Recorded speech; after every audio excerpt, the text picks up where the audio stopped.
నమస్కారం, వార్తలకు స్వాగతం. ముందుగా ముఖ్యాంశాలు. CM Chandrababu Naidu press meet, పలు అంశాలపై వివరణ. మాజీ మంత్రి Harish Rao press meet, CM Revanth రెడ్డిపై ఫైర్. టీడీపీ అధినేత నారా చంద్రబాబు నాయుడు ప్రెస్ మీట్ నిర్వహించారు. ఈ సందర్భంగా పలు అంశాలపై ఆయన మాట్లాడారు. నేను ఒక 100 సార్లు ఈ ప్రాజెక్ట్ గురించి రివ్యూ చేసుంటాను. 30 టైమ్స్ ఇక్కడికి వచ్చి ప్రాజెక్ట్ లో చూశాను. అడుగడుగులో అన్ని నిర్ణయాలు మేము భాగస్వామ్యం అర్థం చేసుకోగలిగాం. ఈరోజు ఒక పక్కన డయాఫామ్ వాల్ 3 బిట్స్ లో పోతే ఇప్పుడు ఆల్టర్నేటివ్స్ ఏంటంటే నియమనిషాలు లెక్కేసే పరిస్థితికి వచ్చారు. ఇందులో ఆ 2 బిట్లు కానీ ఎక్కడికక్కడ ఒక parallel D wall, diaphragm wall హైట్కి ఎక్కడ డ్యామేజ్ అయిందో దానికంటే ముందు ఒక ప్యారలల్ గా పెట్టి దాన్ని కవర్ చేస్తే 447 కోట్లు అవుతుంది. మామూలుగా మనం ఖర్చు పెట్టింది 426 కోట్లు. ఇప్పుడు రిపేర్ చేయడానికి 447 కోట్లు. ఓకే, మొత్తం దాని అప్పటికి కూడా గ్యారంటీ లేదు. ఈ డయాఫామ్ వాల్ ఈ ప్యారల్ గా 447 కోట్లు ఖర్చు పెడితే మిగిలిన భాగం అంతా పర్ఫెక్ట్ గా ఉంది, ఇంక ఇబ్బంది లేదు అనే పరిస్థితి లేదు. కాదు, మొత్తం డయాఫామ్ వాల్ ప్యారల్ గా పెట్టాలంటే 990 కోట్లు. ఇది ఒక భాగం. కాఫర్ డ్యామ్ పైన కాఫర్ డ్యామ్ ఉంది, కిందన కాఫర్ డ్యామ్ ఉంది. 550 కోట్ల రూపాయలతో పైన ఒక 250 కోట్లతో కిందన కాఫర్ డ్యామ్ 2 కట్టారు. ఇప్పుడు వీళ్ళు చేసిన నిర్వాహకం మధ్యలో గ్యాప్, లాస్ట్ లో గ్యాప్ ఉంటే ఆ లాస్ట్ గ్యాప్ ని ఫిల్అప్ చేయలేదు. రీజన్, ఆ సమయంలో ఏజెన్సీ లేదు, ఇంజనీర్ లేదు. ఆ నీళ్లు వచ్చాయి. ఆ నీళ్లు వచ్చి మొత్తం ఆ ఉధృతంతో కింద నుండి ఇసుకుని ఎక్కడికక్కడ పైకి వేసింది. ఎక్కడికక్కడ మనం ఏమంటాము, ఇవన్నీ అగాధం, ఆ గొయ్యి కాదు, వాటర్ వచ్చినప్పుడు సుడిగుండాలు అలాంటి క్రియేట్ చేసి ఎంత లోతుకు పోవాలంత లోతుకి వెళ్ళిపోయి 20 మీటర్లు 30 మీటర్లకు వెళ్ళిపోయి ఆ మట్టి అంతా దిగేసింది. దానివల్ల గ్యాప్ 1 అని క్లోజ్ చేయాలి మనం. గ్యాప్ 1 దగ్గర మీరు ఒకసారి చూస్తే అది 250 మీటర్లు ఉండేది. గ్యాప్ 1 బంద్ 150 మీటర్స్ కొట్టుకుని వెళ్ళిపోయింది.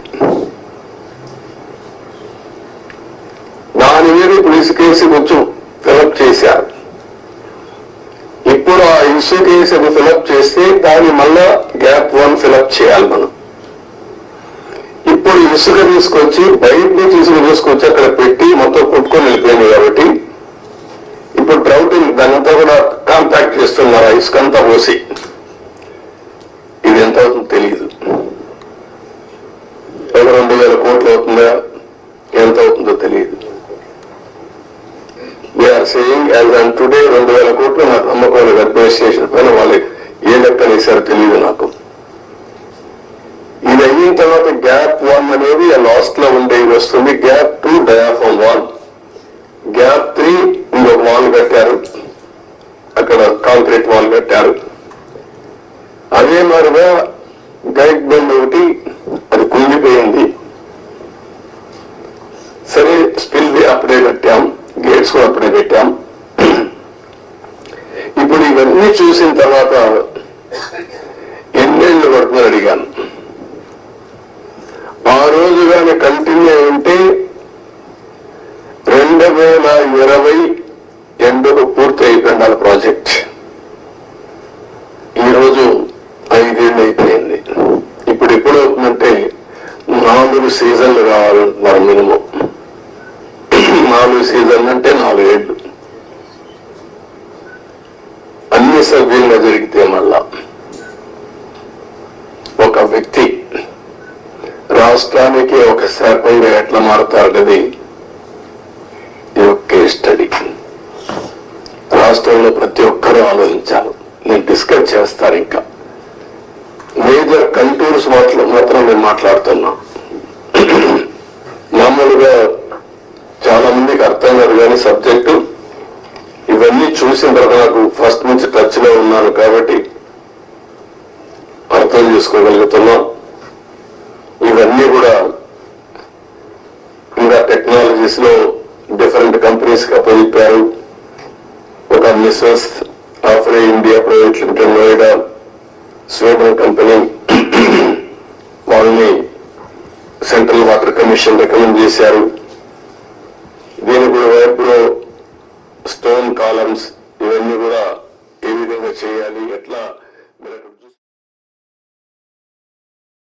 మాజీ మంత్రి హరీష్ రావు మీడియా సమావేశం నిర్వహించారు. ఈ సందర్భంగా పలు అంశాలపై ఆయన మాట్లాడారు. నెలకొన్నది. ఏప్రిల్ నెల పెన్షన్ ఇంతవరకు బళ్ళే, మే నెల పెన్షన్ ఇంతవరకు బళ్ళే. ఇలా జూన్ 16వ తేదీ 17 అంటే ఏమైపోయింది?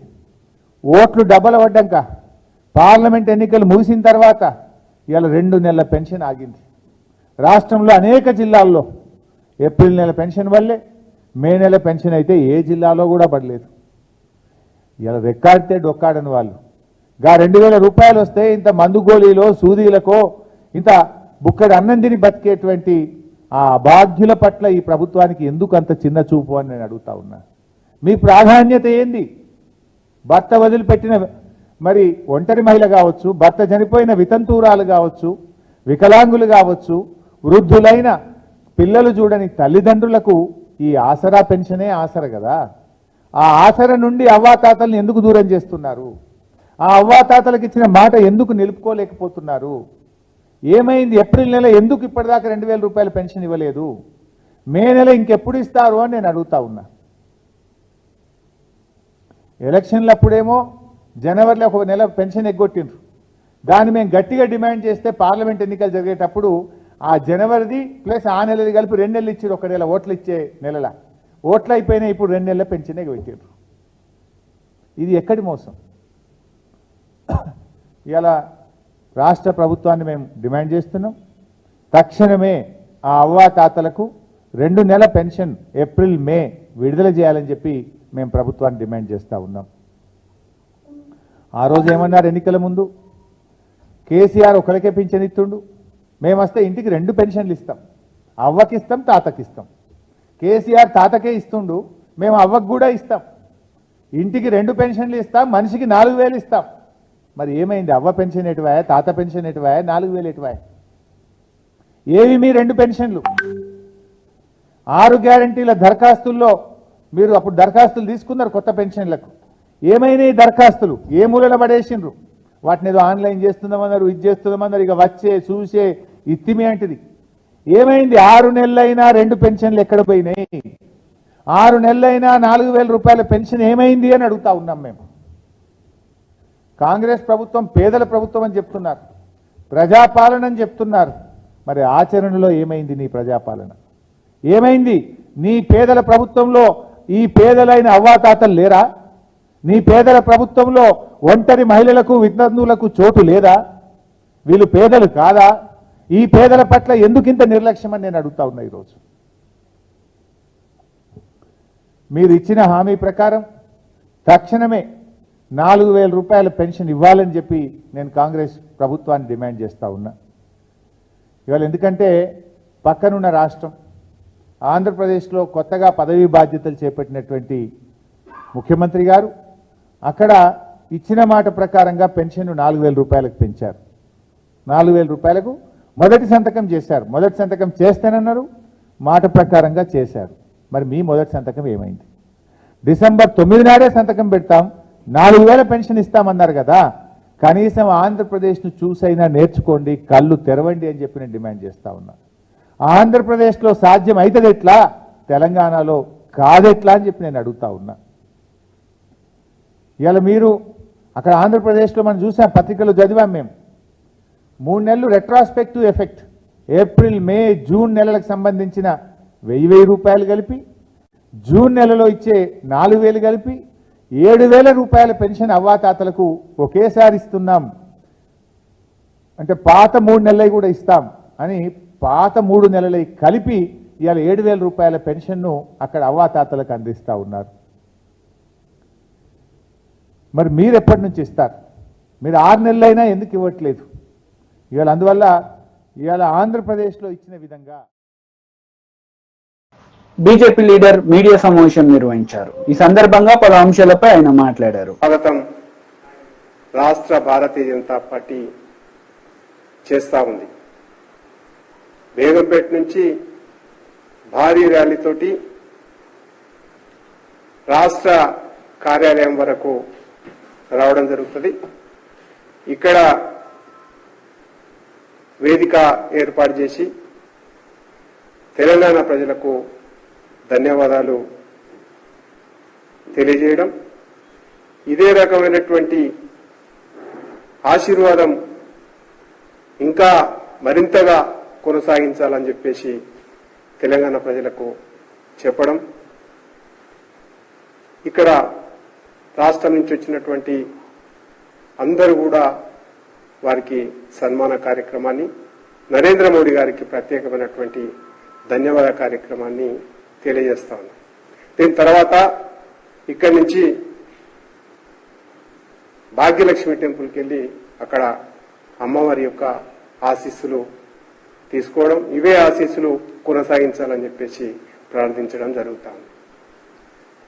ఈ యొక్క బేగంపేట నుంచి బయలుదేరినటువంటి ర్యాలీలో 8 మంది పార్లమెంటు సభ్యులని గెలిపించినారు. ఆ 8 మంది కూడా ఈ యొక్క ర్యాలీలో ఉండడం జరుగుతుంది. వీరితో పాటు శాసనసభ్యులు ఎవరైతున్నారో అందరూ 8 మంది ఉండడం, ఎమ్మెల్సీ రాజ్యసభ సభ్యులు గౌరవనీయులు డాక్టర్ లక్ష్మణ్ గారు కూడా ఈ యొక్క కార్యక్రమంలో ఉంటారు. రాష్ట్రం నుంచి అందరు పదాధికారులు, కార్యకర్తలు, భారతీయ జనతా పార్టీ అభిమానులు స్వాగతం పలికేటట్టుగా, ఘనంగా స్వాగతం చెప్పేటట్టుగా రాష్ట్ర భారతీయ జనతా పార్టీ ఏర్పాట్లు చేస్తా ఉంది. వివిధ మోర్చాలకు సంబంధించినటువంటి 7 మోర్చాలు ఏవైతున్నాయో వాళ్ళ కాంగ్రెస్ నేతలు మీడియా సమావేశం నిర్వహించారు. ఈ సందర్భంగా పలు అంశాలపై వారు మాట్లాడారు. ఈరోజు ఏదైతే బీఆర్ఎస్ పార్టీ తన్నీరు హరీష్ రావు గారు అధికారాన్ని కోల్పోయినాక బహుశా 10 సంవత్సరాలుగా విద్యార్థులు, యువకులు, మాసొంటి అనేక విద్యార్థి సంఘ అధ్యక్షులు, యువజన సంఘ అధ్యక్షులు అనేక సందర్భాల్లో అనేక అంశాలపైన మాట్లాడి సమస్యల్ని పరిష్కరించాలంటే ఏ రోజు అందుబాటులో లేని వ్యక్తి, ఏ రోజు విద్యార్థుల, యువకుల సమస్యలు పరిష్కరించాలని చెప్పి ఏ ఒక్క రోజు కూడా ఆత్మహత్య చేసుకునే ఏ నిరుద్యోగిని కూడా కనీసము ఆ కుటుంబాన్ని ఎందుకు ఈ పరిస్థితి వచ్చిందని చెప్పి మాట్లాడని వ్యక్తి, పట్టించుకోని వ్యక్తి, 10 సంవత్సరాల్లో ఏ ఒక్క రోజు కూడా మాకు అందుబాటులో లేని వ్యక్తి, అందుబాటులో లేకపోయినప్పటికీ ఉద్దేశపూర్వకంగా కేవలం అందుబాటులో లేకుండా దానితో పాటు ఏదైతే ఈ సమస్యలు లేవనెత్తిన వాళ్ళపైన అక్రమ కేసులు పెట్టి, జైల్లో పెట్టి, స్టేషన్లలో పెట్టి అనేక ఇబ్బందులకి కారకుడైన వ్యక్తి తన్నీరు హరీష్ రావు గారు ఈరోజు ఏదైతే యువకుల సమస్యలపైన, విద్యార్థుల సమస్యలపైన, తెలంగాణ సమాజాన్ని, తెలంగాణలో యువకులని తప్పుదోవ పట్టించే విధంగా కొన్ని అంశాలను అడ్రస్ చేసి ప్రెస్ ముఖంగా మాట్లాడడం జరిగింది. 6 నెలల్లో కాంగ్రెస్ పార్టీ ఏమి చేసిందని చెప్పి అడిగిండు. హరీష్ రావు గారు 6 నెలల్లో కాంగ్రెస్ పార్టీ ఏం చేసిందని చెప్తా ముందుగా ఈ ప్రెస్ మీట్ ద్వారా విని 6 నెలల్లో కాంగ్రెస్ ప్రభుత్వము, ఈ ప్రజా ప్రభుత్వము, రేవంత్ రెడ్డి గారు ముఖ్యమంత్రి అయినాక విద్యార్థుల కోసము, యువకుల కోసము ఏ నిర్ణయాలు తీసుకున్నామో అది చెప్తా ముందు పెన్ను పేపర్ పెట్టి రాసుకో. 10 సంవత్సరాలు నువ్వు చేయలేనిది 10 నెలలు కాకముందే మేము ఏం చేస్తాం చెప్తాం, ముందుగా రాసుకో.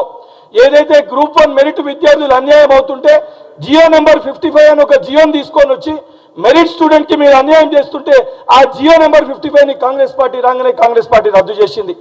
ఏదైతే డిఎస్సి పోస్టులకి సంబంధించి అసెంబ్లీలో మా నాయకులు, మా ప్రతిపక్ష పార్టీ మా సిఎల్పి నాయకులు భట్టి గారు మాట్లాడినా, మా ఎమ్మెల్యేలు మాట్లాడినా 5,000 డిఎస్సి పోస్టులు ఇస్తామని చెప్పి పెంచని మీరు ఆ డిఎస్సిని 5,000 ఉన్న డిఎస్సిని 11,000 డిఎస్సి పోస్టులకి ఏదైతే ఆ పోస్టులకి సంబంధించి నోటిఫికేషన్ ఇచ్చిన ప్రభుత్వము ఈ ప్రజా ప్రభుత్వము, కాంగ్రెస్ ప్రభుత్వం. దానితో పాటు డిఎస్సిలో ఇంటర్మీడియట్ డిగ్రీ స్టూడెంట్స్ కి ఏదైతే ఎన్సిటి గైడ్ లైన్స్ ప్రకారము ఏదైతే అర్హత సంబంధించి ఏదైతే ఎస్సీ ఎస్టీ బీసీ స్టూడెంట్స్ కి ఏదైతే 45 మీరు ఇచ్చిర్రో దానితో పాటు ఓసీకి 50 ఉందో, కానీ ఎన్సిటి నామ్స్ ప్రకారము ఎస్సీ ఎస్టీ బీసీ యువకులకి 40% ఉండాలి పర్సెంటేజ్ ఇంటర్మీడియట్ లో డిగ్రీలు అప్లై చేసుకోవాలంటే, దానితో పాటు ఓసీకి 45% ఉండాలి. ఈ అంశం పైన మీ దగ్గరకు వస్తే ఆ రోజు ఎవరు కూడా మీరు పట్టించుకోలే. తక్షణమే ఇది ఎన్సిటి గైడ్ లైన్స్ అగేన్స్టే ఉందని చెప్పని ఏదైతే ఎస్సీ ఎస్టీ బీసీకి 45 ఉన్నదాన్ని 40% తగ్గించి అమెండ్మెంట్స్ తీసుకొని మంత్రి గుడివాడ అమర్నాథ్ మీడియా సమావేశం నిర్వహించారు. ఈ సందర్భంగా టీడీపీ నేతలపై ఆయన విరుచుకుపడ్డారు. నేను కూడా మా పార్టీ తరపున మాట్లాడాల్సి వస్తేనో, ప్రజల తరపున మాట్లాడాల్సి వస్తేనో, ముఖ్యమంత్రి చంద్రబాబు నాయుడు గారు 2014 నుంచి 19 వరకు ఏ రకంగా ప్రభుత్వ ధనాన్ని ఈరోజు ప్రభుత్వానికి సంబంధించినటువంటి భవనాలు నిర్మిస్తేనో, ఒక డిపార్ట్మెంట్కి సంబంధించినటువంటి నిర్మాణాలు, శాశ్వత నిర్మాణాలు నిర్మిస్తే దీన్ని ఈరోజు ప్రజలకి తప్పుదోవ పట్టించేటువంటి ప్రయత్నం వారు చేస్తున్నటువంటి క్రమంలో చంద్రబాబు నాయుడు గారు 2014 నుంచి 19 వరకు ముఖ్యమంత్రిగా ఉన్నప్పుడు ఎంత ప్రభుత్వ ధనాన్ని దుర్వినియోగం చేశారనేటువంటిది కూడా మాట్లాడాల్సినటువంటి పరిస్థితి వస్తుంది. వారు హైదరాబాద్లో జూబ్లీహిల్స్లో వారి సొంత భవనాన్ని నిర్మించుకునేటువంటి క్రమంలో వారి కుటుంబ సభ్యులందరినీ తీసుకొని వెళ్ళి ఒక ప్రైవేట్ హోటల్లో పెట్టి కోట్లాది రూపాయలు ప్రైవేట్ హోటల్కి చెల్లించినటువంటి సందర్భాలు. సరే, ఇవన్నీ ప్రభుత్వంలో ముఖ్యమంత్రులుగా ఉన్నప్పుడు కొన్ని సెక్యూరిటీ రీజన్సో లేకపోతే ఇతర వారికి ఉన్నటువంటి ప్రయారిటీస్ ప్రోటోకాల్స్ ప్రకారం కొన్ని నిర్ణయాలు తీసుకుంటుంటారు.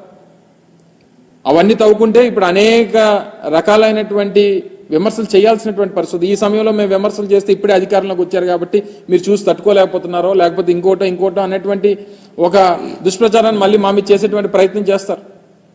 నేను వాటి జోలికి వెళ్ళను. ఇప్పుడు ఉన్నటువంటిది ఇప్పటికీ విశాఖపట్నం గవర్నర్ వస్తేనో, రాష్ట్రపతి వస్తేనో తీసుకెళ్లి ఓ ప్రైవేట్ హోటల్లోనో లేకపోతే కేంద్ర ప్రభుత్వానికి సంబంధించినటువంటి గెస్ట్ హౌస్లోనో పెట్టాల్సినటువంటి పరిస్థితి ఇప్పటి వరకు ఉంది. ఇప్పుడు వాడండి, దాన్ని వినియోగించుకోండి. రేపు విశాఖపట్నాన్ని ఆర్థిక రాజధానిగా దీన్ని తయారు చేసేటువంటి బాధ్యత తీసుకుంటామని చెప్పి మొన్ననే ముఖ్యమంత్రి గారు ప్రకటించారు కదా. అనేక మంది ప్రముఖులు వచ్చేటువంటి అవకాశం ఉంది. విశాఖపట్నం ఈస్టర్న్ నేవల్ కమాండ్కి మనం హెడ్ క్వార్టర్గా ఉన్నటువంటి క్రమంలో అనేక సందర్భాల్లో రాష్ట్రపతులు, అనేక సందర్భాల్లో ప్రధానమంత్రి గారు వచ్చేటువంటి సందర్భాలు ఉన్నాయి. ఉపరాష్ట్రపతులు మొన్న గతంలో మన మెడికల్ ఏఎంసీకి సంబంధించినటువంటి ఫంక్షన్కి వచ్చారు, 100 years ఫంక్షన్కి. అనేక సందర్భాల్లో దేశానికి సంబంధించినటువంటి ప్రముఖులు వస్తుంటారు. అనేక మంది దేశ విదేశాల నుంచి వచ్చినటువంటి ప్రతినిధులు వస్తుంటారు. వినియోగించండి. జగన్మోహన్ రెడ్డి గారు ఉండరే రేపు నుంచి వచ్చి, లేదా వైఎస్ఆర్ కాంగ్రెస్ పార్టీ నాయకులు ఉండరే అందులో. ప్రభుత్వానికి సంబంధించి టూరిజం డిపార్ట్మెంట్కి సంబంధించినటువంటి నిర్మాణాలు, దాన్ని ఏ రకంగా వినియోగించుకోవాలనేటువంటిది చేయండి. 4-5 బ్లాకులు ఉన్నాయి అందులో. అది ప్రజలకు వినియోగిస్తారా, లేకపోతే టూరిజం వినియోగిస్తారా, లేకపోతే ప్రభుత్వం సంబంధించినటువంటి అతిథి. టీడీపీ పోలిట్ బ్యూరో సభ్యులు వర్ల రామయ్య మీడియా సమావేశం నిర్వహించారు. ఈ సందర్భంగా సీఎం జగన్ రెడ్డిపై మండిపడ్డారు. ధనవంతుల బాట అధికారులు అనుకున్నారు, తన పదవి శాశ్వతం అనుకున్నారు. దాదాపు 25-30 సంవత్సరాల తాను ముఖ్యమంత్రిగా ఉంటాననుకొని తాను తన భార్య నివసించడం కోసం కట్టిన మాయామహల్ ఆ రిషికొండ పైన ఆయన నిర్మించింది. ఆ మాయామహల్ చూస్తే మనందరికీ అనిపిస్తుంది 500 కోట్ల రూపాయలతోటి ముఖ్యమంత్రి నివాస భవనం అండి. భారతదేశంలో కాదు, ప్రపంచ దేశాల్లోని ఏ ముఖ్యమంత్రి కూడా అంత భవనాన్ని కట్టుకోలేదు. మన భారతదేశ పార్లమెంటు నిర్మించడానికి స్వాతంత్రం వచ్చిన 70 ఏళ్ల తర్వాత నిర్మాణం చేస్తే 700 కోట్లు ఖర్చు అయింది దానికి, పార్లమెంటు భవనానికి. ఈ జగన్మోహన్ రెడ్డి అధికారంలోకి వచ్చిన వెంటనే రాష్ట్రం పేదరికంలో కొట్టుమిట్లాడుతుంటే, పేదలందరూ అలవాల్సిన అలవాడుతుంటే, ఒక పేదవాడికి కూడా ఇల్లు కట్టకుండా 500 కోట్ల రూపాయలు ఖర్చు పెట్టి ఆ రిషికొండ పైన ఒక అనాలోచితంగా అతను కట్టిన రాజమహల్ అదొక మాయామహల్. తన భార్య తాను నివసించడం కోసం 500 కోట్ల రూపాయల ప్రజాధనాన్ని వృధా చేసి, ప్రజాధనాన్ని వెచ్చించి అంత మహల్ కడుతున్నారు. ఆ పర్యాటక శాఖ మంత్రి శ్రీమతి రోజా గారు ఏమి క్షణానికి మాట్లాడు, ఎందుకో మహల్ కడుతున్నారు, ఎందుకో బంగ్లా కడుతున్నారు, ఆవిడ ప్రారంభోత్సవం చేసే రోజు తెలియదు వాళ్ళకి. అధికారం పోతుందని తెలిసిన తర్వాత మార్చి 1వ తారీఖున మొన్న దాన్ని తూతూ మంత్రంగా ప్రారంభోత్సవం చేసి మళ్ళా ఫెన్సింగ్ చేశారు. ఏ మనిషి లోపలికి పోకుండా. ఆయన అంటారు విశాఖపట్నంలో ఒక మంచి భవనం లేదు, రాష్ట్రపతి గారు కానీ ప్రధానమంత్రి గారు కానీ ఇతర డిగ్నిటరీస్ ఎవరైనా విశాఖపట్నం వస్తే వాళ్ళు ఉండటానికి మంచి భవనం లేదు, అందుకే ఇది అన్నట్లుగా రాష్ట్ర ప్రజల్ని మోసం చేయడం. చీటింగ్ ఆమెకి కొత్త ఏం కాదు, అలా లీలగా మాట్లాడేస్తుంది ఆమె మాయ మాటలు కూడా. ఆనంటారు పైగా మళ్ళీపోయిన ఆవిడంటారు మళ్ళా ముఖ్యమంత్రి గారి క్యాంపు కార్యాలయంలోగా వాడదాం అనుకున్నాను. అసలు పుట్టేంటి, ముఖ్యమంత్రి గారు మళ్ళా గెలుస్తారు, ముఖ్యమంత్రి గారు ఆయన భార్య శ్రీమతి భారతీదేవి గారు ఆ బంగాళాలో ఉంటారు. అందుకోసమే పేదల సొమ్ము 500 కోట్ల రూపాయలు ఖర్చు పెట్టి ఆ భవనాన్ని నిర్మించారు. ఆ భవనం తమ్ముడు మీరెవరు వెళ్ళలేదుగా, ఎవరో చెబుతున్నారు నాకు. బాల్కనీ ఉందట అక్కడ, బాల్కనీలో కూర్చుంటే సముద్రం అలలు ఈ బంగాళా మీదకి వచ్చినట్టు వచ్చి మళ్ళా ఇట్లా వెనక్కి వెళ్ళిపోతాయి. బీఆర్ఎస్ లీడర్ మీడియా సమావేశం నిర్వహించారు. ఈ సందర్భంగా పలు అంశాలపై ఆయన మాట్లాడారు. కానీ దురదృష్టవశాత్తు ఎందుకో ఈ మధ్యకాలంలో వారి అభిప్రాయాలు మారినట్టుగా కనిపించింది. అందుకే ఆ విషయాన్ని కూడా మేమేం దాచుకోవాలి, ఉన్నట్టు ప్రజలకు చెప్పాలి. కాబట్టి కేసీఆర్ గారు కమిషన్ వేటి కొరకైతే నియమించబడ్డదో, అపాయింట్ చేయబడ్డదో, ఏ విషయాలలో వారికి అనుమానాలు ఉన్నాయని చెప్పి వారికి ఏం బాధ్యత ఇచ్చిండ్రో అవి ఏంటివో మాకు పంపించారు. కాబట్టి ఆ విషయాలన్నింటి కూడా వారి సందేహాలను నివృత్తి చేస్తూ వారికి సమాధానాలు ఇస్తూనే వారు చేసిన పని సరైంది కాదు, మీకు ఆల్రెడీ కేసీఆర్ గారి పైన ఒక అభిప్రాయం ఉంది కాబట్టి దయచేసి మీరే ఒప్పుకోవాల్సింది కాకుండా ఇది అనే విషయాన్ని కూడా వారికి చెప్తూ, అందులో న్యాయపరమైన విషయాలు కూడా ఉటంకిస్తూ, వాస్తవానికి ఈఆర్సీలు అనేవి స్వతంత్ర కమిషన్లు, చట్టబద్ధమైన రాజ్యాంగబద్ధమైన క్వాజీ జ్యుడిషియల్ అధికారాలు ఉన్నాయి. ఒక కోర్టు ఇచ్చిన తీర్పు పైన ప్రభుత్వాలకి విచారణ చేసే హక్కు ఉండదు ఎప్పుడు కూడా. ఈవెన్ ఒక మేజిస్ట్రేట్ కోర్టు ఇచ్చినా సరే, ఒక మేజిస్ట్రేట్ కోర్టు ఇచ్చిన తీర్పునైనా ఆ పార్టీస్కి అభ్యంతరం ఉంటే పైకోర్టుకు వెళ్ళాలి. ఇది ఎక్కడైనా ఉన్నది, దేశవ్యాప్తంగా ప్రపంచవ్యాప్తంగా.